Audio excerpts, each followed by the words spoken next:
दक्षिणम सुनिए, जो लोग बेल वृक्ष की परिक्रमा लगाते हैं उनको सुमेरु पहाड़ की परिक्रमा लगाने का तत्काल फल प्राप्त हो जाता है। सुमेरु पर्वत की परिक्रमा की भारी महिमा है।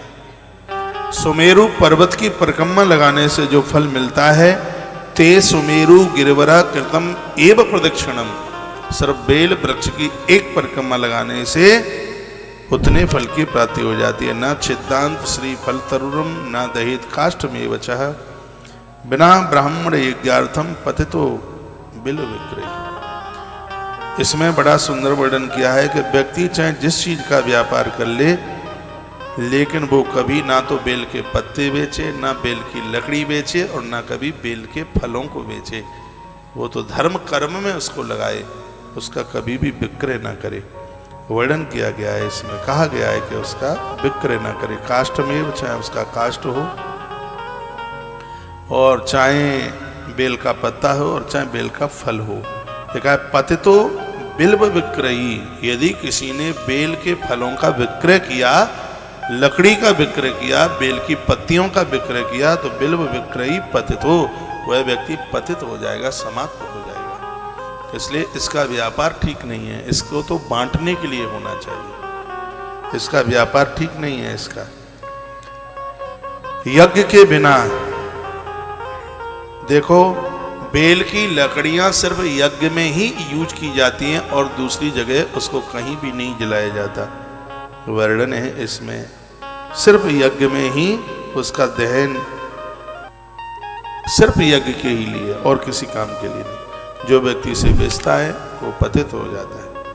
पंकम बिल्व समिदम वृष्टम यो धत्ते मूर्धनम मानव, यमाधिकारो नात्र शाकृत पापोप्याप्य पातके।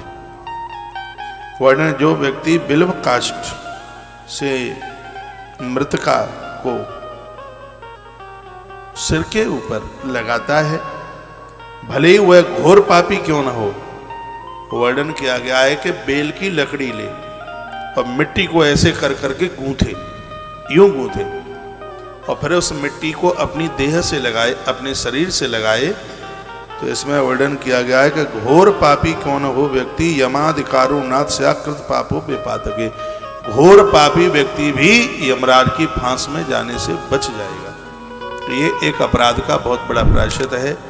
मिट्टी को गूंथे बेल की डंडी से, बेल की लकड़ी से, फिर उसको अपनी देह के ऊपर उसका लेपन करे, फिर स्नान करे। कहा है कि वो व्यक्ति इतना बड़ा पुण्यात्मा हो जाता है, यमराज के दंड से हमेशा हमेशा के लिए वो बच जाता है। बेल का रस, बेल की पत्तियों का रस शराब पीने वाले व्यक्ति को उसके अपराध से मुक्त कर देता है। इसके रस की इतनी बड़ी महिमा है। भगवान श्री पशुपतिनाथ जी, भगवान प्रभु पशुपतिनाथ जी, इसमें वर्णन किया गया है कि स्वयं भगवान पशुपतिनाथ बेल की लकड़ी से मिट्टी को पहले रौंदते हैं, उसको स्वयं भगवान भोलेनाथ पशुपतिनाथ अपनी देह से, अपने शरीर से उस मृतका को, उस मिट्टी को लगाते हैं। चैत्रादि चतुरो मासान सिंचेत बिल्व तरुम कृति, यथाश्नगदो भवेद वृक्षस्ता तत पितरो विचाह। एक लोटा पानी भी धोखे से भी यदि कोई बेल की जड़ों में डाल देते हैं, वह पूरा का पूरा जल पितृलोक में पूर्वजों के पास पहुंच जाता है, जिससे वो तत्काल तृप्त हो जाता है। हम तो बहुत बड़े भाग्यशाली हैं, बड़े भाग्यशाली हैं। आश्रम ने कई टैंकर और ट्रैक्टर के द्वारा ये जिम्मा ले रखा है, सुबह से लेकर के शाम तक पेड़ों में पानी पानी चलता रहता है।